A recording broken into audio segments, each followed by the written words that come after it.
மக்களுக்கு நல்லது பண்றதுக்கு அரசியலுக்கு வாங்கடா, கொள்ளை அடிக்கிறது கொலை பண்றதுக்கு அரசியலுக்கு. உலக தமிழர்களுக்கு வணக்கம். நான் உங்கள் வெங்கிரத்னம். ஈரான் அதிபர் காமேனி கொல்லப்பட்டதற்கு நம்ம திமுகவோட கூட்டணி கொத்தடிமைகள் எல்லாம் வானத்துக்கும் பூமிக்கும் குதிச்சிட்டு இருக்காங்க. அமெரிக்க தூதரகத்தின் முன்னாடி போராட்டம் எல்லாம் நடத்திட்டு இருக்காங்களாம். எதுக்கு? பாவப்பட்ட இந்த ஏழை இஸ்லாமிய பெருமக்களை ஏமாத்தி அவங்களோட ஓட்டை வாங்கறதுக்காக எவ்வளவு கீழ்த்தரமான செயல்களுக்கெல்லாம் போறாங்க அப்படிங்கிறத நீங்க தெரிஞ்சுக்கலாம். என்ன இந்த காமேனியை எதிர்த்து பிரச்சனை அப்படின்னா, நம்ம தமிழ்நாட்டில் உள்ள கொத்தடிமைகள்லாம் எதுக்குடா இவ்வளவு தூரம் வானத்துக்கும் பூமிக்கும் குதிக்கிறாங்க? ஒருவேளை காமேனி ஏதோ பெரிய நல்லாட்சியை அறுத்து தள்ளி இருப்பாரோ, பெரிய தலைவரா இருப்பாரோ அப்படின்னு அந்த கருமாந்திரம் பிடிச்ச வரலாறை பேசணும் அப்படின்னு வச்சுங்களேன், நாரி போயிடும். ஈரானோட கருணாநிதி தான் காமேனி. ஒரே வார்த்தையில சொல்லணும்னா அவ்வளவுதான். ஈரானின் கருணாநிதி காமேனி. இதுக்கெல்லாம் நாம கொண்டாடணும். ஏன்னா நம்மளோட தொப்புள் கொடி உறவுகளான ஈழத் தமிழர்களை கொன்று குவிச்சான கொடுங்கோலன் ராஜபக்சே, அதுக்கு துணைக்கு நின்னானுங்களே சோனியா காந்தி தலைமையிலான காங்கிரசும் திமுக கருணாநிதியும், இவர்களுக்கு சரிக்கு நிகரா ஈழத்தமிழர்களை கொலை செய்யறதுக்கு உதவணும் தான் இந்த காமேனி. கொத்து குண்டுகள், நச்சு குண்டுகள், பாஸ்பரஸ் குண்டுகள் எல்லாம் வீசப்பட்டுச்சு பாத்தீங்களா? அது எதுவுமே ஸ்ரீலங்கன் மிலிட்டரியோடது கிடையாது. அந்த குண்டுகளை எல்லாத்தையும் ஸ்ரீலங்கன் மிலிட்டரிக்கு கொத்து குண்டுகளை எல்லாத்தையும் கொடுத்து அப்பாவி ஈழத்தமிழ் மக்களை கொன்று குவிச்ச கேடுகட்ட பையதான் இந்த காமேனி. அந்த ஈழத்தமிழர்களோட சாபம் உங்களை சும்மா விட்டுருமாடா? ஈழத்தமிழர்களோட சாபம் அதுக்கப்புறம் காங்கிரஸ் ஆட்சிக்கே வர முடியாம போயிடுச்சுரா. இன்னும் இந்த கருணாநிதி கூட்டம் மட்டும் தான் ஆடிக்கிட்டு இருக்கு. இதுவும் ஆட்சிக்கு வர முடியாம அழிஞ்சு போகும். நிச்சயமா நடக்கும். இப்ப காமேனி கொல்லப்பட்டதற்கு வானத்துக்கும் பூமிக்குமா உதிக்கிறாங்க. இவன் தான் ஈழத்தமிழர்களை அழிக்க கொத்து குண்டு கொடுத்தது மட்டும் இல்லாம ஸ்ரீலங்கன் மிலிட்டரிய பயிற்சி கொடுத்து இந்த குண்டுகளெல்லாம் எப்படி வீசணும், இந்த குண்டுகளோட எஃபெக்ட் எப்படி இருக்கும் அப்படிங்கறத எல்லாத்தையுமே சொல்லி கொடுத்து பயிற்சி கொடுத்து அவங்கள கொலை செய்யறதுக்கு துணைக்கு நின்ன. அப்புறம் நான் கெட்ட வார்த்தையில பேசிடுவேன். இவன் ஒரு ஆள் கருணாநிதினு இவனை கொன்னதுக்கு இங்க வந்து போராட்டம் நடத்துறாங்க. என்னத்துக்கு போராட்டம் நடத்துறாங்கன்னு பார்த்தா, இங்க உள்ள முஸ்லிம்கள் எல்லாம் சேர்ந்து ஓட்டு போட்டுருவாங்களாம். ஈரான்ல முஸ்லிம்க்கு பிரச்சனைனாலும் நம்ம ஆளுங்க குரல் கொடுக்குறாங்கய்யா, இவங்க இல்லையா இஸ்லாமியர்களின் காவலர்கள் அப்படின்னு சொல்லிட்டு இவங்க எல்லாம் வந்து அறுத்து தள்ளி போடுவாங்களாம் ஓட்டை போட்டு. எவ்வளவு கேவலம் தெரியுங்களா? இந்த போட்டோவை பாருங்க, இந்த போட்டோவை பாருங்க. இந்த பொண்ணு யாரு தெரியுமா? இந்த பொண்ணோட சாபம் சும்மா விடுமா அவங்கள? அதாபி ரஜாபி சகாலே இந்த பெண்ணோட பேரு. ஈரான்ல மசந்தாரன் அப்படிங்கிற மாகாணத்துல நேகா அப்படிங்கிற ஒரு சின்ன கிராமத்துல மகிழ்ச்சியா வாழ்ந்துகிட்டு இருந்த ஒரு சிறுமி. அப்படி என்னடா தப்பு பண்ணா இந்த சிறுமி அப்படின்னு பார்த்தா, ஒரு நாள் கால் டாக்ஸில போகும்போது அந்த புர்கா போடாம போயிட்டாலாம். இந்த ஹிஜாப் போடாம இந்த பெண் வந்து கால் டாக்ஸில பயணம் பண்ணிருச்சான். ஈரான்ல பாத்தீங்கன்னா மாரல் போலீஸ் அப்படின்னு ஒரு டிபார்ட்மெண்ட் இருக்கு. இவங்களுக்கு என்ன வேலை அப்படின்னா, அந்த இஸ்லாமிய சட்டத்திட்ட விதிகள் எல்லாம் யாராவது மீறாங்களா அப்படின்னு பாக்குறது. அப்படிதான் இந்த பெண்ணை அன்னைக்கு டாக்ஸில போகும்போது வந்து புடிச்சிட்டு போயிட்டானுங்க. அதை புடிச்சது யாரு அப்படின்னா கேப்டன் ஜிபிஹி, கேப்டன் மோலாய்.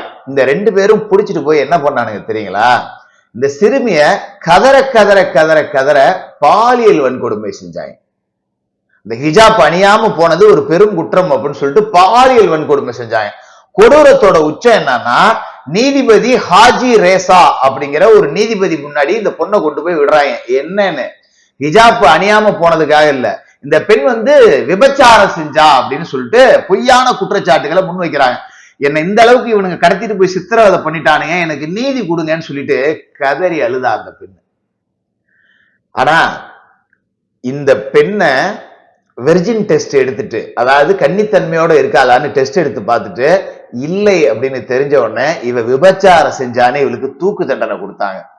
அவ ஏன் கன்னித்தன்மை இழந்தான்னா, இவனுங்க எல்லாம் சேர்ந்து அவளை ரேப் பண்ணது. இந்த தீர்ப்பை கொடுத்த நீதிபதியே பின்னால இந்த பெண்ணை ரேப் பண்ணேன்னு ஒத்துக்கிட்டான். எவ்வளவு கேவலமான ஒரு ஆட்சி அப்படிங்கிறத கொடுத்திருக்கான் இந்த கருணாநிதி. ஈரான் கருணாநிதி, கெமானி என்கின்ற ஈரான் கருணாநிதி அப்படின்னு வேணா நம்ம சொல்லிக்கலாம்.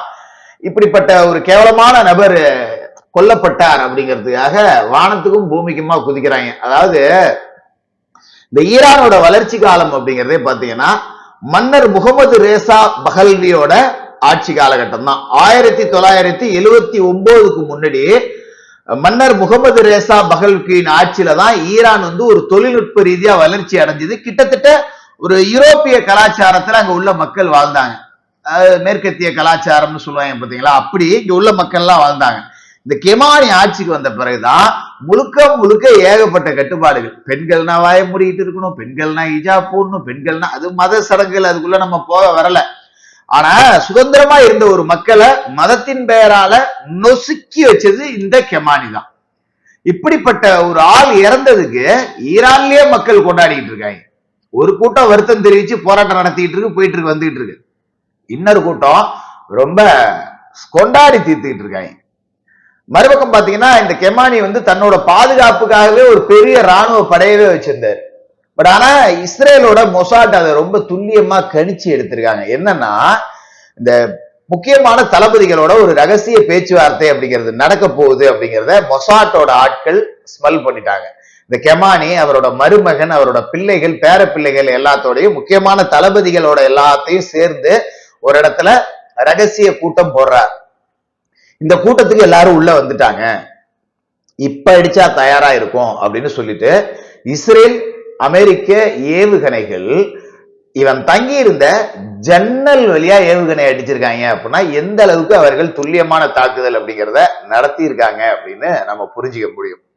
இதுல கொடுமையோட உச்சம் என்னன்னா, இங்க வந்து அமெரிக்க அதிபரை கண்டிச்சு போராட்டம் நடத்திட்டு இருக்காங்க. இதே கெமானியை கொலை செஞ்சது சவுதியில அமெரிக்க படைத்தளம் இருக்கு, துபாயில அமெரிக்க படைத்தளம் இருக்கு, குவைத்துல அமெரிக்க படைத்தளம் இருக்கு. இங்கெல்லாம் இருந்து தானே அடிச்சாங்க. நீங்க இந்த நாடுகளை கண்டிங்களா பார்ப்போம் இங்க உள்ளவர்கள். ஏன்னா அது எல்லாமே இஸ்லாமிய நாடுகள். அவங்கள போய் கண்டிச்சோம்னா இங்க விடுற பாய்மாருங்க நமக்கு ஓட்டு போட மாட்டாங்க. அப்ப நம்ம நேரா அமெரிக்காவை பார்த்து கண்டிச்சிருவோம் அப்படின்னு சொல்லிட்டு.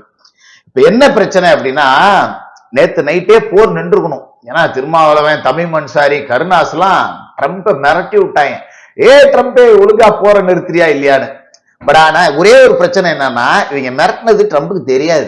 தெரிஞ்சிருந்தா நிறுத்தி இருப்பாரு. இவ்வளவு பெரிய ஆளுமைகள் எல்லாம் ஒண்ணு சேர்ந்து நமக்கு எதிராக நிக்கிறாங்க, அமெரிக்கா மீது யுத்தம் தொடுத்தாலும் திறந்துருவாங்க, இவர்களோட சிறுத்தப்படையை கொண்டாந்து அமெரிக்காவில இறக்கி விட்டாங்கன்னா அமெரிக்காவே அழிஞ்சு போயிடும், அதனால நம்ம போற நிறுத்திடணும்னு பின்வாங்கி இருப்பாரு. பட் தெரியல, இவங்களுக்கு தகவல் தொடர்பு மட்டும் சரியா கொடுக்க தெரியல. நான் என்ன சொல்றேன், அதை விட சூப்பர் ஐடியா இருக்கு போற நிறுத்துறதுக்கு. நேரா போங்க பீச்சுக்கு. 2 கட்டில் வேண்டியதில்லை, ஒரு கட்டில் போதும், டேபிளும் 1 போதும்னு நினைக்கிறேன். ஏன்னா மனைவி இணைவிலாம் இல்ல, ஒருத்தர் தானே. அதனால ஒரு 2 பக்கமும் ஏசியை போட்டு ஒரு கட்டில போட்டு கருணாநிதி சமாதியில போய் ஸ்டாலின் அவர்களை போற நிறுத்த சொல்லி ஒரு உண்ணாவிரதம் இருக்க சொல்லுங்க. உடனே நின்றும் போரு. ஈழத்துல அப்படித்தானே நிறுத்தினேன்னு சொல்லி எங்க தமிழர்களை எல்லாம் கொண்டு குவிச்சிங்க. இந்த கெமானிங்கிற கேப் மாதிரியும் சேர்த்து கொத்து குண்டுகள் கொடுத்து உதவி செஞ்சான். அந்த சாபம் உங்களை சும்மா விட்டுருமா? அந்த பாவம் உங்களை சும்மா விட்டுருமா? ஈழத்தை தொட்ட அத்தனை பயலும் அழிஞ்சான். உக்ரைன் எவ்வளவு உதவி செஞ்சான் தெரியுங்களா ஸ்ரீலங்கன் மிலிட்டரிக்கு? இன்னைக்கு உக்ரைனோட நிலைமை என்ன? அடுத்து ஈரான். காங்கிரஸ் ஆல்ரெடி அழிஞ்சு போச்சு. காங்கிரஸ் முக்து பாரத் அப்படிங்கிற இடத்தை நோக்கி பிஜேபி போயிட்டு இருக்காங்க. பட் ஓகே, எனக்கு காங்கிரஸ் அழிஞ்சா சந்தோஷம். அடுத்து திமுகவும் அழியும், ஈழ தமிழர்களின் ஆன்மாக்கள் அதை உறுதி செய்யும் அப்படின்னு நம்புறேன். தொடர்ந்து பேசுவோம்.